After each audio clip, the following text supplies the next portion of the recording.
Ready? Start. It is true that the plaintiff had averred in the plaint that the defendant was closely related to her and she had entrusted the management of the scheduled land to him, and on his request she had leased the suit land to him in the year 1971, and he had paid the rent by way of share. But the plaintiff further specifically alleged that the defendant had denied her title and claimed title in himself, and he had also denied the relationship of landlord and tenant, and therefore the defendant was a trespasser and she was entitled to sue for possession to evict the trespasser. The averments relating to defendant, earlier being the tenant, furnish the factual background leading to the cause of action for the suit. The averments in the plaint should be read as a whole. If so done, it is clear that plaintiff claims that defendant is a trespasser in the suit land.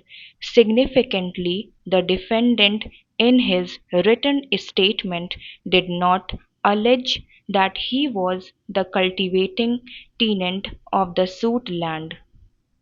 On the other hand, he denied the title of plaintiff and asserted ownership and title in himself by adverse possession, alleging that he was in occupation of the suit property since 1957 in his own right.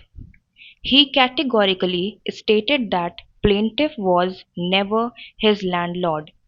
Neither plaintiff nor defendant claimed or admitted that there was relationship of landlord and agricultural tenant. To repeat, plaintiff's cause was that the defendant was a trespasser.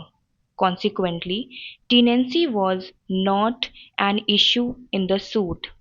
Section 13 requires an application to be made to the special officer under the Act only when a landlord wants to terminate the tenancy and evict his cultivating tenant, and not otherwise.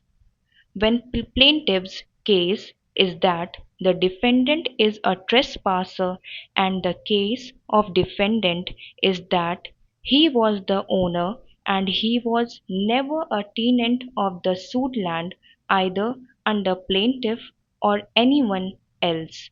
The suit was not for eviction of an agricultural tenant, and therefore Section 13 of the Act was not attracted. The appellant defendant contended that as he had denied the title of the plaintiff, the case would squarely fall under Section 13E of the Act.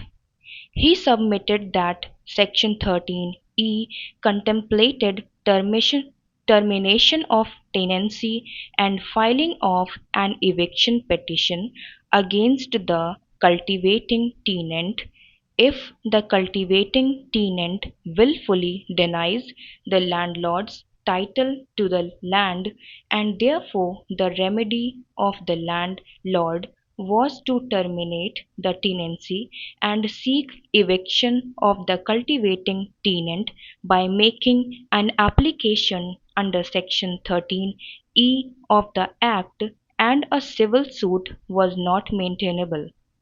Termination of tenancy and eviction petition under Section 13E are contemplated only where the defendant is the cultivating tenant and the defendant willfully denies the landlord's title to the land.